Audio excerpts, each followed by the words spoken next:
안녕하세요. 바상관제인 홍현필 변호사입니다. 오늘은 72년생 여자분이 그 사안인데요. 이거는 명의신탁과 사행과 명의신탁으로 제가 이미 간단하게나마 소개해드린 사안인데요. 이제 그 부분은 뭐 이론적인 측면이고요. 이거는 실제 그 채무자가 왜 그 부동산을 취득하게 됐으며 그 부동산이 어떻게 드러났으며 그 위에 일련이 그 어떤 영향을 끼쳤는지를 한번 쭉 시간순으로 살펴보는데 큰 의의가 있는 사건입니다. 이런 사건이 뭐 많지는 않아도 가끔 발생하는 사안입니다. 이거는 이제 사행위 소송도 걸려 있어 갖고 상당히 오랫동안 진행된 사건입니다. 당연히 채권자 이의도 있었습니다. 서울신용보증재단이 원래 이의자이면서 그 사행위 취소 소송의 채권자였습니다. 그래서 관제인이 이 소송을 수개를 했고 그 위에 이제 화해를 해서 종결한 사안입니다. 주거 이력을 보시면 채무자는 2007년부터 15년까지 아버님 명의로 되어 있는 임차 주택에 거주했습니다. 성동구 하왕십리. 임차보증금 1130일에 월 15만원. 그 다음에 2015년에서 16년도에 계룡시에 있는 오빠 소유로 주민등록만 이전을 해갔습니다. 처음에 이게 무슨 의미인지 몰랐어요. 왜냐면 이 부동산 등기부등본을 안 띄워보거든요. 근데 나중에 보니까 이 부동산을 채무자 명의로 소유한 겁니다. 취득한 겁니다. 다만 그 취득하면서 이제 주민등록을 옮겨놨죠. 이쪽으로. 근데 그 취득 자금이 오빠 거라는 거죠. 그 다음에 2016년, 17년도에 다시 부친 명의로 이제 원래 그 주거지로 옮겼습니다. 그 다음에 2017년, 18년도에는 채무자 명의로 2억 4천만원. 이건 물론 이제 대출을 받았습니다. 큰 돈을. 그래서 실질적으로는 이제, 뭐, 채무자의 형성한 재산 아니고요. 마지막에는 결국 다시 이제 아버님 명의의 집으로 들어갔죠. 이렇게 이제 옮겨 다니면서 문제가 된 게 요 두 번째 상황입니다. 그건 나중에 이제 제가 자세하게 설명을 해드리겠습니다. 직업 이력은 주로 이제 장사를 했습니다. 2015년, 16년도에 꼬치가 유행할 때 꼬치를 하시고 14년에 17년도에 중식당을 하셨고 또 마찬가지로 이때도 이제 중식당을 옮겨서 했습니다. 다만 2018년도에는 중식당이 이제 폐업을 하고 그 이후부터는 이제 무직으로 뭐 특별한 일은 없습니다. 원래 회사를 다니다가 퇴사를 한 후 중국인 조선족과 함께 프랜차이즈 반찬 가게를 운영하였으나 갈수록 매출이 감소해서 이제 뭐 가게를 하나 더 만들었으나 실패를 했습니다. 다만 같이 운영하던 이 사람이 운영 자금을 보태기 위해 뭐 카지노를 다녔다고 이건 말도 안 되는 소리지만 하여튼 뭐 도박을 하다가 돈을 잃었고 신청인이 차용증을 대신 써줘서 갚아줬습니다. 아마 이 남자분하고는 상당히 깊은 관계, 뭐 사실혼 정도.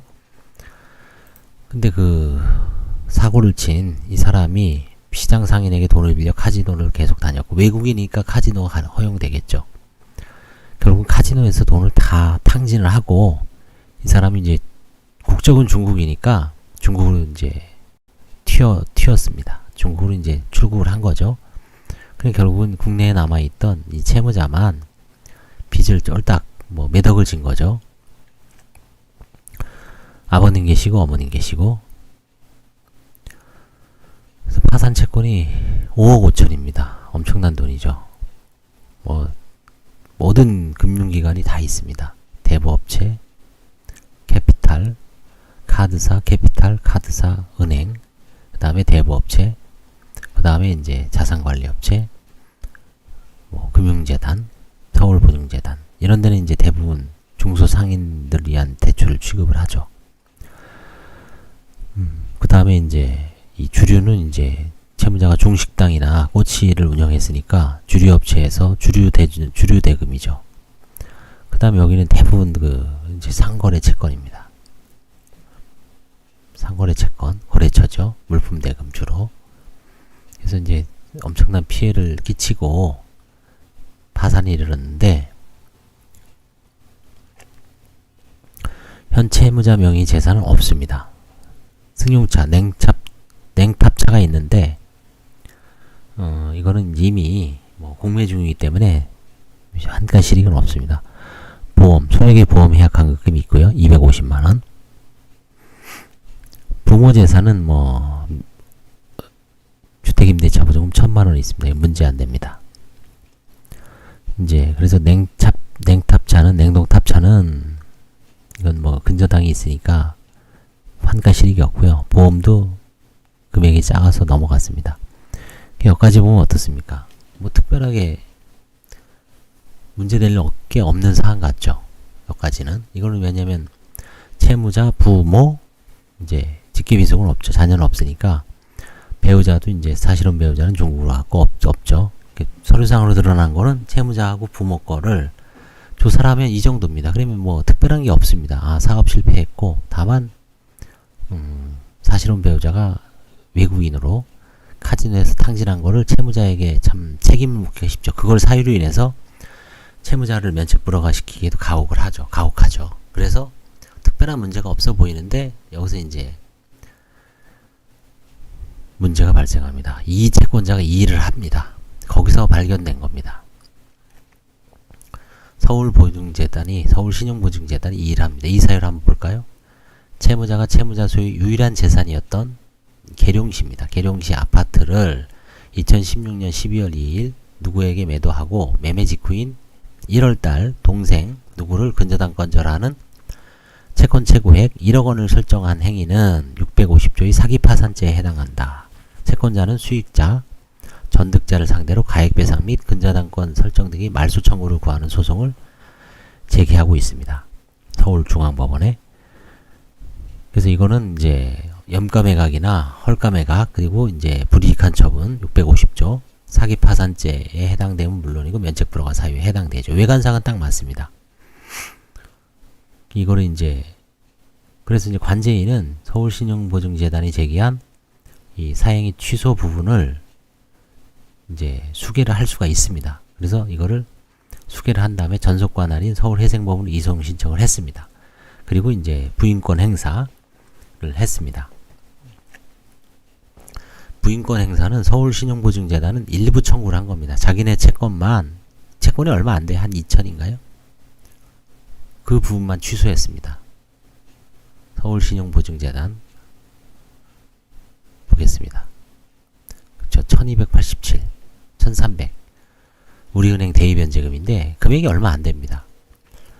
그래서 이제 관제인은 전체 취소하는 걸로 바꿨고 한번 종합 의견을 보겠습니다. 중랑구 땡땡 빌리지 임대차 경위 아까 2억 4천입니다. 그 돈을 혹시 어떻게 갔는지 한번 중점적으로 조사해 봤습니다. 채권자이자 임대인 누구가 키움증권으로부터 전세자금 대출을 받기 위해 채무자가 전입 후 채무자 명의 전세자금 1억 9,200만원을 대출받았습니다. 이 돈은 임대인에게 송금했고요.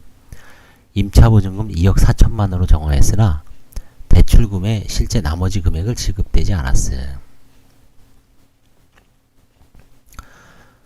그래서 이제 채무자가 퇴거시 키움증권 전세자금 대출 1억 9,200만원을 변제했습니다. 그래서 채무자는 주거지에서 주민등록을 퇴거했습니다. 따라서 이거는 약간 좀 허위성은 있지만 실제 채무자가 거기에 살았고 그 다음에 대출을 받아서 다시 돌려줬으니까 금융기관은 손해가 없죠. 그래서 이거는 별 문제를 안 삼았습니다. 다만 전세자금이 2억 4천이 1억 4,900이니까 혹시 4,800만원을 이거를 고의적으로 은닉한 게 아닌가라는 어떤 의심은 할 수는 있지만 전체적으로 보면 아마 이 돈도 설사 만약에 빼돌렸어도 남자가 다 탕진한 걸로 봐서 환가 가능성은 없어 보였습니다. 자, 두 번째가 이제 핵심입니다. 이게 이제 깜짝 놀랄 만한 건데요. 채무자의 사행위 및 소송. 채무자는 자신이 소유하던 지방에 있는 아파트를 1억 6천만원에 조카에게 매도했습니다. 그 다음에 조카의 모친, 그러니까 남동생의 자녀죠. 그거의 모친이니까 오빠의 그 부인 올케가 이 부동산에 대하여 조카한테 넘긴 다음에 1억 원을 근저당을 설정했습니다.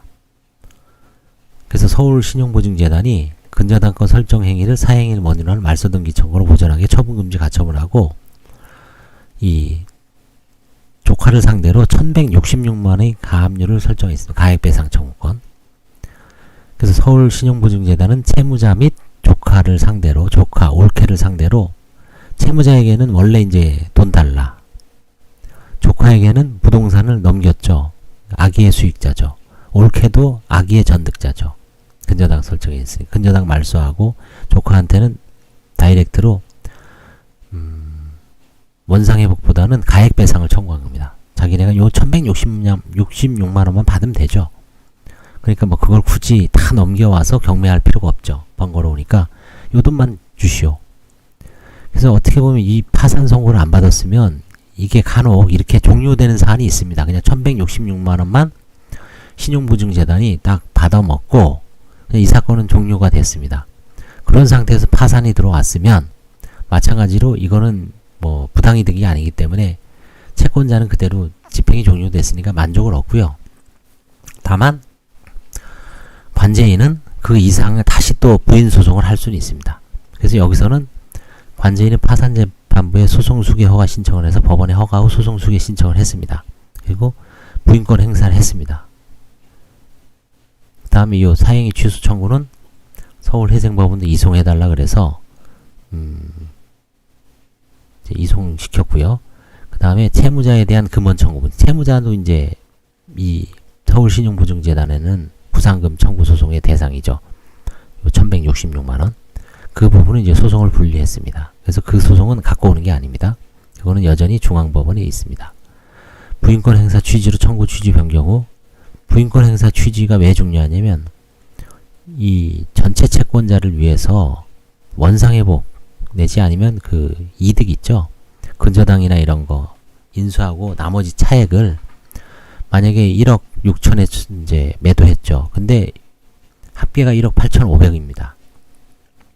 실제 채무가 뭐 한 1억 5천이면 남는 건 얼마 안 되죠. 한 1,600. 그죠? 근데 이게 1억 6천에 매도한 게 이게 사실은 허위 매도죠. 가장 매도일 수도 있고 아니면 염가 매각이니까 실제 부동산이 1억 9천이다. 그러면 한 2, 3천 남죠. 그러니까 실제 부동산 가액의 그 차액은 토해내야 됩니다. 조카가. 하여튼 이런 취지로 해서 이 소송은 최후에는 어떻게 됐냐면 결론은 제가 사행위와 부당이득, 아니 사행위와 편파행위, 사행위와 명의신탁과 사행위에서 한 것처럼 대법원 판례가 있습니다. 2005년 정도에 나온 판례인데요. 원래 이 명의신탁자인 오빠에게 이 부동산을 넘겨주는 것은 사행위가 아니다. 원래 정당한 소유권자에게 되돌려주는 거에 불과하죠. 그래서 사행위가 아니다라는 대법원 판례가 있기 때문에 원칙적으로 이거는 넘어가야 되는데 문제는 여기서 관제인 입장에서는 이걸 이제 실질적으로 오빠가 취득을 했다는 부분을 명확하게 입증한 건 아닙니다. 뭐 물론 이제 공인중개사한테 돈을 꾸고 그런 건 있습니다만 이 집이 오빠의 자금이 100% 들어갔다는 게 약간 확신이 없을 정도로 입증된 건 아닙니다. 확신이 있을 정도로. 그래서 관제인은 오히려 동생이 오빠와 연관이 있는 곳에 지방에 투자했을 가능성도 제기를 했고요. 그래서 여러 가지 이제 의문점을 그리고 이제 까마귀 날자 비 떨어진다. 오비락 왜 다 망하고서 오빠한테 왜 원상회복을 해줄까? 그 점을 물고 늘어져서 결국은 화해계약으로 사건은 종결을 했습니다. 일부 금원을 반환받는 걸로 해서 다만 채무자가 워낙 많은 세금이 밀려 있어서 채권자들은 한 푼도 배당을 받지 못했습니다. 뭐 안타깝지만 어쩔 수가 없죠. 그래서 이 사건은 이런 사건은 뭐 부지기수로 일어납니다. 이런 거는 워낙 많아서 이제 전형적으로 허가 신청 받고 수개하고 채권 사행위 소송만 띄어서 서울회생법원으로 보내고 그 다음에 금전 청구 소송은, 구상금 소송은 원래의 법원에 남겨놓고 여기서 이제 사행위 소송 끝날 때까지 파산 사건은 추정을 해놓고 이제 승소하면 채권 시부인을 합니다. 채권 시부인에서 금원 청구를 인용을 하면 그 금전 청구 소송은 중복 제소가 되기 때문에 그건 각하시킵니다. 법원에서 채권 시부인표, 채권자 표를 갖다 내면 판결하고 똑같은 효과가 있기 때문에 뭐 일반 채무자 입장에서는, 일반인들 입장에서는 이거를 뭐 깊이 있게 알 필요는 없지만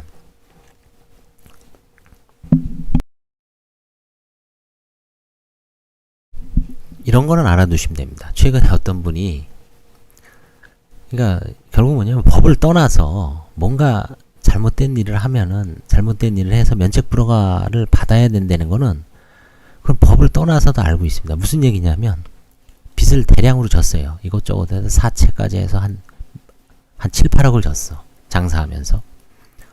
배우자하고 같이. 근데 그 빚이 7억을 졌는데 여자 명의로, 사업을 하는 여자 명의로 빌라가 있습니다. 빌라를 계산해보니까 한 5억 3천 정도 돼요. 근저당은 뭐 1억도 안 됩니다. 이제 사업이 어려우니까 마지막으로 사채업자한테 한 5천만 원을 꾸면서 근저당을 설정해요. 여기까지 문제가 없습니다. 그래도 한 1억 한 3, 4천이니까 실제 가치 한 3억 5천 정도 남습니다. 서울에 있는 빌라니까요. 자, 근데 이제 무슨 일을 저질렀냐면은 바로 1월 달에 그 근저당을 설정하고 그동안 자기한테 그 사채를 공급해준 지인한테 1억 3천만 원 근저당을 설정했습니다. 1억 3천 풀로 설정했어요. 그 돈은 이제 나중에 매도가 되면 갚으려고 할 우선권을 준 거죠. 사행이죠. 전형적으로. 그래서 결국은 그 가치가 3억 5천에서 2억 2천만 남았습니다. 그리고 또 무슨 일을 저질렀냐면 2월 달에 그 부동산을 자기 남편한테 넘겼습니다. 소유권을. 넘기면서 뭐 얼마에 넘겼냐면 2억 8천인가 넘겼어요. 그냥 근저당에 있는 거 다 뭉태기로 이제 완전히 그냥 뭐 법을 우습게 한 거죠. 2억 8천인가? 근저당 거 다 합쳐서 넘겼습니다. 그리고 나서 이혼을 합니다. 협의 이혼을 하고 바로 3월 달에 전혀 딴 사람한테 이제 제대로 된 값 5억 3천인가를 팔았습니다. 남편은 한 2억 정도를 거기서 취득을 하고 이제 잠적을 했죠. 그리고 나서 이제 4월인가 5월에 여자는 슬그머니 파산을 신청합니다. 자, 그거는 이 사안보다 더 심각합니다. 여기서. 그게 만약에 뭐 그 채권자가 사기 파산죄에 해당됩니다. 650조. 저는 그래서 그 사안은 뭐라 그랬냐면, 그거는 만약에 전득자가 선이면은 관제인이 이길 수가 없습니다. 채권자 수개를 하더라도. 왜냐하면 남편이 사회의 의사는 명백하죠. 그 채무자하고 남편의 사회의 의사는 명백하지만 전득자는 급매물로 공인중개사를 통해서 자금을 투입을 해서 정상적으로 샀다 라고 하면 관제인은 외관상은 사행이라도 그 사람은 선의 취득자로 관제인은 패소하게 되어 있습니다. 근데 거기서도 얘기를 들어보니까 막 채권자가 이제 가처분을 해놓은 겁니다. 그렇게 해놓으니까 잔금 4천만 원인가? 그거를 지급을 못 받았습니다. 그러니까 그걸 어떻게 하냐고 저한테 물어보는데, 그래서 이미 이 사건은 완전히 철저하게 똘똘 말게 해서 관제인 입장에선 최후의 수단으로 딴 거 없습니다. 그 소송 수개해봐야 질 가능성이 상당히 높습니다. 그리고 그 지인한테 설정해준 사행위 소송이 있죠. 근저당. 그거는 이제 별도로 또 부인권 소송을 해야 됩니다. 이기려면. 그 다음에 남편한테 일부 뭐 좀 토해나라고 했더니 자기 몫이 반 아니냐. 반 맞죠. 그럼 정상적으로 가정법원에 이혼 소송을 하든지 뭐 해야 되는데, 그렇게 사행위 소송을 해서 다 가져가면 뭐 배우자는 면책 불허가 되겠죠. 그리고 이제 그 과정에서 여자는 이제 채무자는 사기 파산죄가 너무 명백해서 그냥 관제인 입장에서는 사기 파산죄로 형사 고소를 하고 깔끔하게 그냥 종결을 하는 게 그 소송을 뭐 해봐야 그리고 이제 면책 불허가 시키면 그 채권자의 소송은 그대로 관제인을 다시 수개합니다. 그 사람들이 진행하는 게 낫지 않을까. 이제 그런 생각이 있습니다. 그래서 뭐 원칙적으로는 좀 수개를 해서 이길 가능성이 없는 것 같아요. 아예 작정을 하고 빼돌려서. 왜냐면 이긴다 한들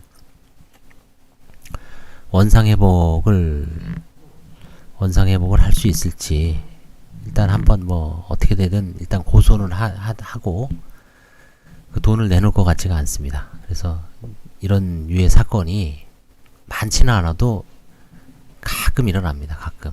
결국은 이제 뭐 욕심이죠. 빚은 털고 싶고 그 재산에서 일부 좀 빼먹고 싶고 본능이죠. 그런 상황에서는 이런 유사한 사건이 워낙 많이 일어나기 때문에 이제 이런 거는 뭐 관제인들 입장에서는 워낙 많은 소송을 아마 수행을 했을 거예요. 수개허가 아주 세트입니다. 소송 수개허가 신청, 소송 수개허 부인권 행사, 그 다음에 사행위 청구 소송, 이송, 그 다음에 금전 청구 부분은 소송 분리, 그 다음에 부인권 행사 취지로 청구 취지 변경, 그 다음에 행사 채권 시부인 후 시부인표를 민사재판부에 제출. 이런 일련의 과정은 5가지 절차는 아주 세트로 아주 도식화가 돼 있어 갖고 뭐 전형적으로 이제 확립이 돼 있습니다. 다만 수익자 이거는 지금 전득자가 더 있죠. 그래서 전득자에까지 이길 수 있을지는 이제 의문시 되지만 일단 뭐 한번 해보든지 이제 절차는 진행하는데 제가 보기에는 이제 그 패소 가능성을 배제할 수는 없습니다. 물론 그 마지막 잔금 지급을 주지 않는 부분에 대해서는 그 관제인한테 잔금을 직접 받을 수 있을지 그것도 이제 좀 법리적으로 이제 검토를 해봐야 됩니다. 자, 오늘은 이 사행위 소송과 관련된 수개, 부인권 행사 이 사건은 오빠를 대신해서 명의신탁으로 오빠의 자금으로 취득하고 오빠가 그동안 쭉 관리를 하고 임대차 관리를 하고 오빠가 쭉 세금을 내고 오빠가 그 대출이자를 다 갚았기 때문에 뭐 최종적으로는 명의신탁 부동산으로 봐야 되는 게 맞는 것 같습니다. 예, 감사합니다.